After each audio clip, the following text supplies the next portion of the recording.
Assalamualaikum warahmatullahi wabarakatuh. Apa kabar sobat-sobat semuanya? Semoga kita dalam keadaan sehat jasmani rohani, tidak kekurangan satu apapun. Amin ya robbal alamin. Bab 2371 Zhang Jingjing menuntut keadilan. Setengah jam kemudian, semua orang di desa Xiaoxi yang terluka oleh susunan penghancur jiwa sadar kembali. Hanya seperti orang-orang yang dirawat oleh guru surgawi Xuan Ming dan penatua Xuan sebelumnya, mereka semua tidak dapat bangun dari tempat tidur dan bergerak secara normal karena mereka sudah lama tidak berolahraga dan menderita luka mental yang parah. Setelah Li Fugui mendarat, dia memimpin dengan tiba di ruangan tempat Li Xiuling dan Ye Rong berada. Saat ini, Zhang Jingjing, Su Zitai dan lainnya juga datang ke Li Fugui. Di ranjang rumah sakit, Li Xiuling, yang sudah lama tidak sadarkan diri, membuka matanya dan melihat sekeliling ruangan dengan wajah penasaran. Dengan berlinang air mata, dia bertanya pada Li Fugui dengan isak tangis, "Fugui, ini, apa di bumi sedang terjadi? Apa yang terjadi padaku akhir-akhir ini?" Li Fugui juga meneteskan air mata. Dia buru-buru melangkah maju, mengangkat Li Xiuling dan memeluknya. Zhang Jingjing ada di sampingnya, menyeka air matanya. Dia dengan bersemangat berkata kepada Li Xiuling dan Ye Rong, "Saudari Xiuling, kepala desa Ye, kamu terkena susunan penghancur jiwa beberapa bulan yang lalu. Tidak ada perbedaan antara manusia dan zombie berjalan. Kami semua mengira kamu tidak bisa disembuhkan. Tapi sekarang, Fugui akhirnya menemukan obatnya." Ye Rong menyentuh bagian belakang kepalanya, dan setelah dia sadar, dia buru-buru bertanya pada Li Fugui, "Saudara Fugui, kalau begitu, desa itu bagaimana keadaan penduduk desa sekarang, dan industri di desa itu? Apakah semuanya masih normal?" Tanyanya, Li Fugui dengan lembut meletakkan Li Xiuling di tempat tidur. Kemudian dia melangkah maju dan tersenyum pada Ye Rong dan berkata, "Ronger, jangan khawatir, penduduk desa sekarang sudah keluar dari bahaya seperti kamu. Adapun industri di desa, Su Hongwei yang mengelolanya sekarang. Dan saya bertemu dengan Su Hongwei 2 jam yang lalu.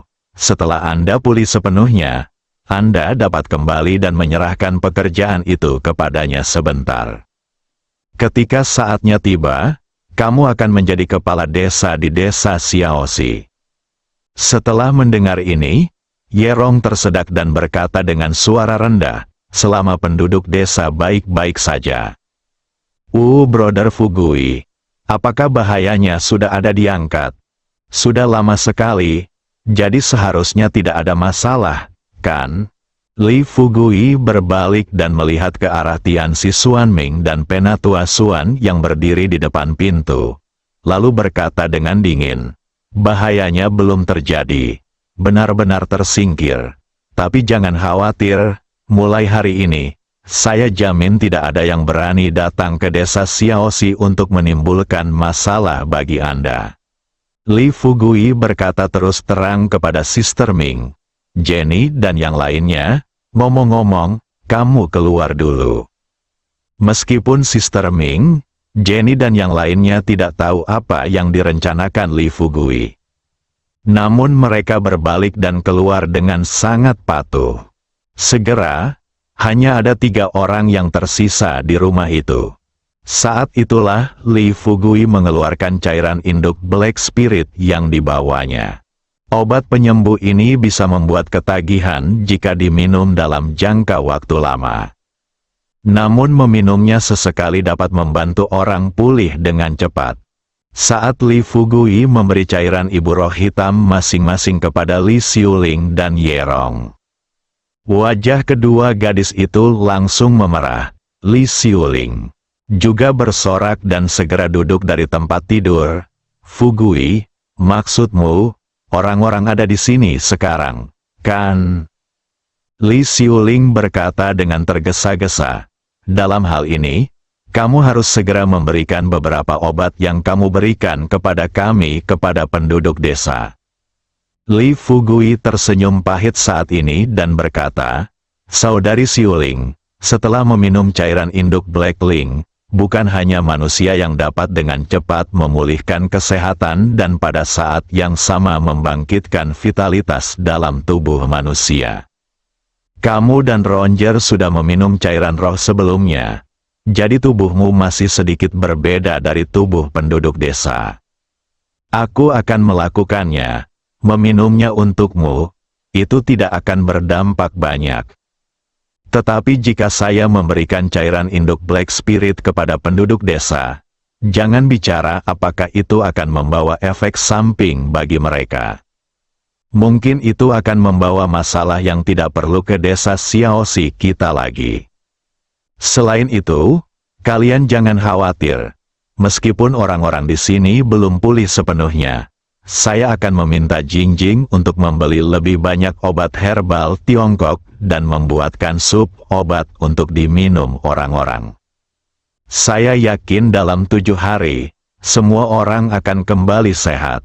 Ye Yerong berpikir lebih komprehensif daripada Li Xiuling. Tunggu hingga Li Fugui selesai berbicara. Dia tersenyum di sampingnya dan berkata, Saudari Xiuling, tahukah kamu betapa baik hati Fugui kepada penduduk desa? Jangan khawatir, saya pikir sejak Fugui mengatakan ini, penduduk desa pasti akan dapat pulih sepenuhnya dalam 7 hari. Apakah kekayaan masih bisa merugikan penduduk desa? Li Xiuling bertanya dengan sedikit keraguan.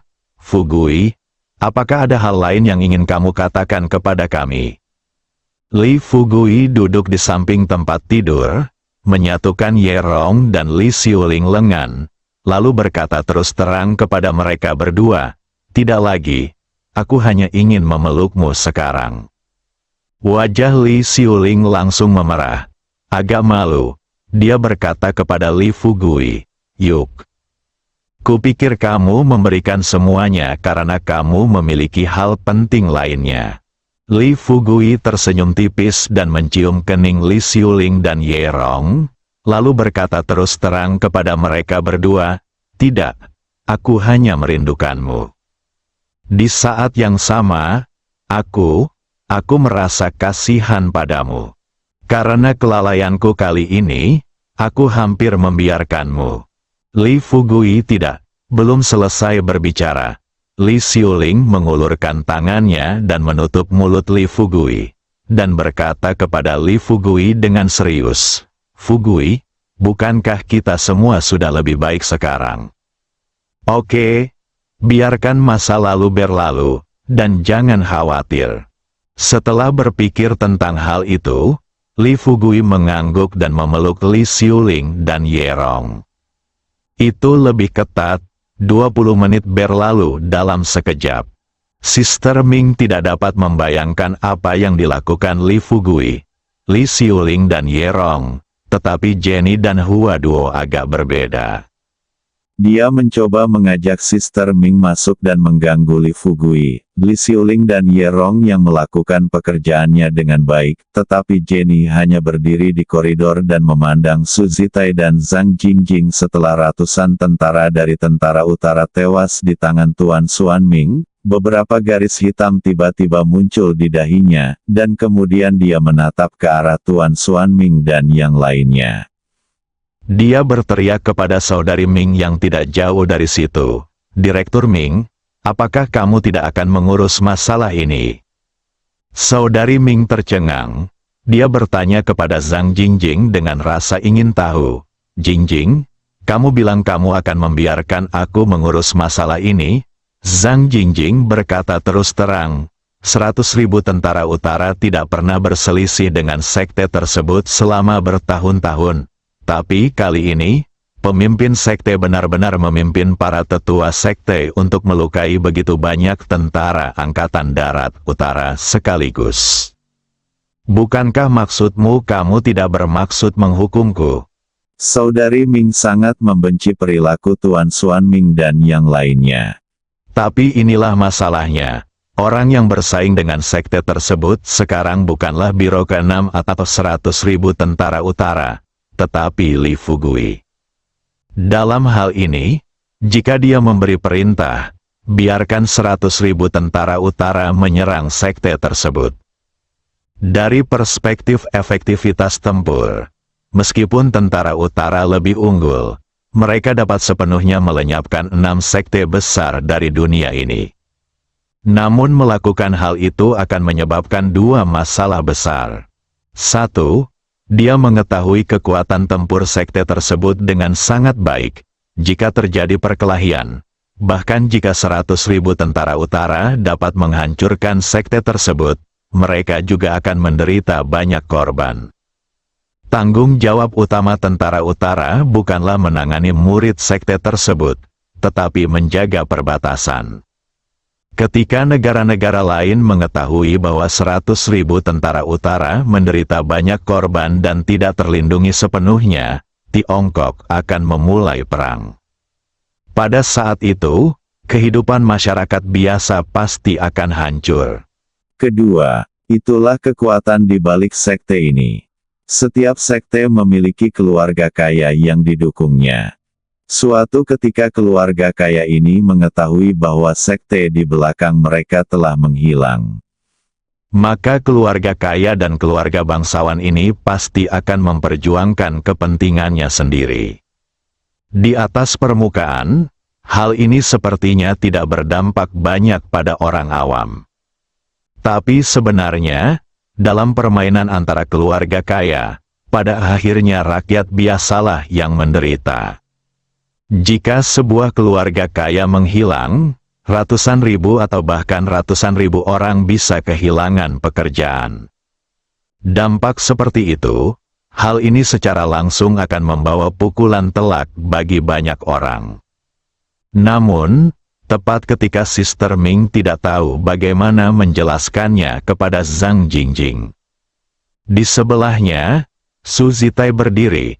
Dia berkata dengan serius kepada Zhang Jingjing, "Jingjing, jangan khawatir, saya pikir Fugui ada di sini, dan dia pasti akan memberikan jawaban yang memuaskan kepada tentara yang mati ini." Li Fugui menghadapi Gunung Xuanming kali ini. Dia sudah berpikir untuk membunuh, ini berbeda dengan berurusan dengan Sekte Beidou. Li Fugui hanya ingin menaklukkan Sekte Beidou. Namun untuk Gunung Xuanming, dia sudah mempertimbangkannya sebelum berangkat, sehingga Gunung Xuanming tidak akan pernah bisa terbalik. Saat beberapa orang sedang mengobrol, Li Fugui keluar dari kamar. Li Xiuling dan Ye Rong tidak keluar, tapi beristirahat di kamar. Saya melihat beberapa orang berdiri bersama mendiskusikan sesuatu. Li Fugui bertanya, "Ada apa? Kamu terlihat khawatir." Zhang Jingjing dengan cepat melangkah maju dan meraih pergelangan tangan Li Fugui.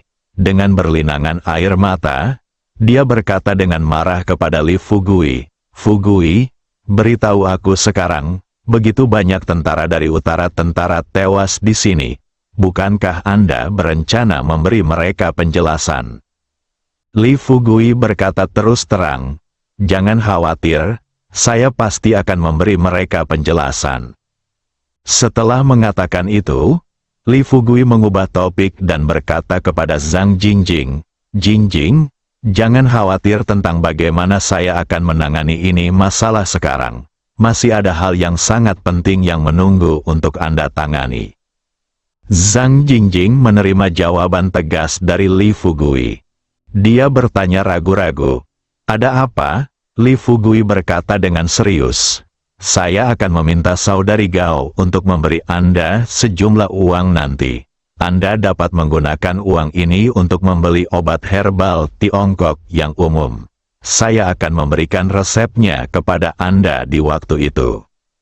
Setelah meminum obat sesuai resep, Anda akan membawa tentara Angkatan Darat Utara yang tidak ikut serta dalam pertempuran untuk merebus obat untuk penduduk desa di sini dan merawat mereka selama 7 hari. Setelah 7 hari, mereka akan sembuh total. Pada saat itu, Anda akan membantu Si Uling dan kepala desa Ye membawa orang-orang kembali ke kehidupan dan pekerjaan normal. Bagaimana? Bisakah Anda membantu saya melakukan ini? Setelah mendengar ini, Zhang Jingjing berkata dengan sumpah, "Jangan khawatir tentang ini, saya berjanji untuk menyelesaikan hal-hal yang Anda tugaskan kepada saya."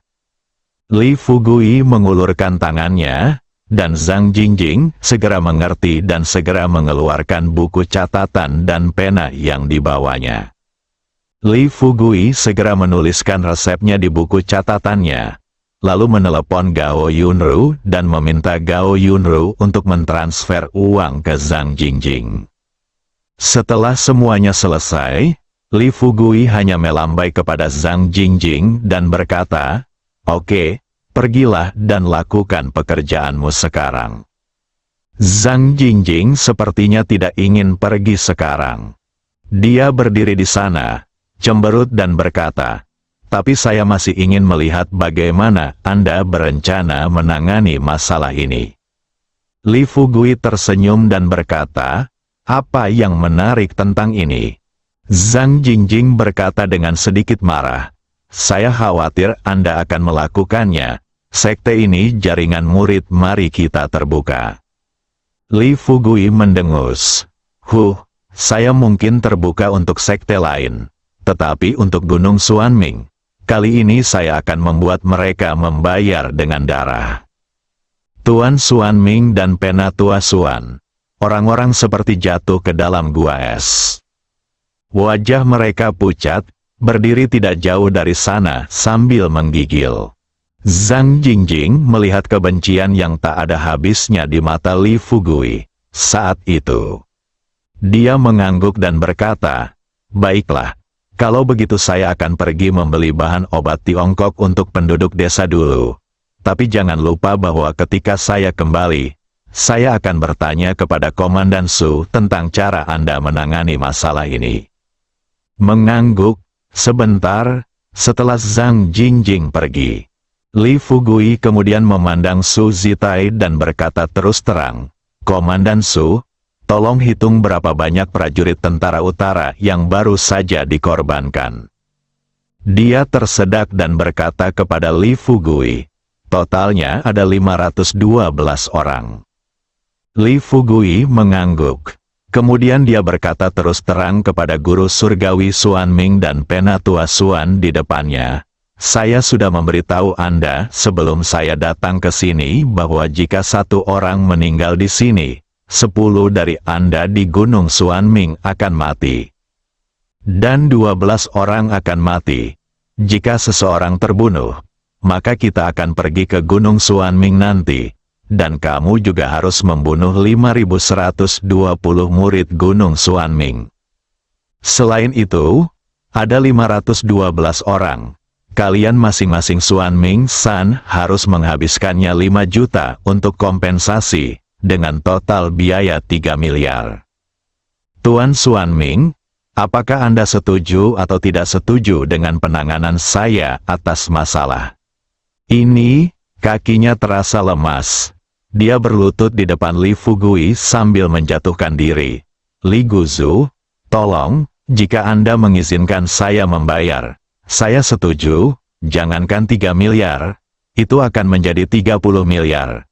Bahkan jika saya menjual besi, saya dapat membantu Anda mendapatkan bersama-sama. Tapi kamu ingin mengambil nyawa lebih dari 5.000 murid Gunung Xuanmingku sekaligus. Bukankah ini terlalu kejam?" Li Fugui tampak dingin. Dia berkata dengan keras, "Apakah saya terlalu kejam? Ketika Anda, Gunung Xuanming, menggunakan susunan penghancur jiwa untuk menghadapi puluhan ribu orang di desa Xiaoxi saya, pernahkah Anda memikirkan kata kejam? Aku sudah memberimu kesempatan, kamu sendiri tidak memahaminya, dan sekarang kamu menyebutku kejam. Tuan Xuanming, apakah Anda terlalu berstandar ganda seperti ini?" Li Fugui melangkah maju dan menginjak guru Xuanming di bawah kakinya, lalu berkata kepadanya, "Jika Anda setuju, Saya dapat meninggalkan Anda secerca harapan di Gunung Suanming, sehingga Anda dapat terus hidup di Gunung Suanming di masa depan. Jika Anda tidak setuju, ketika saya kembali ke Gunung Suanming, saya akan membiarkan semua murid Gunung Suanming Anda dikuburkan bersama tentara utara yang tewas. Bersambung.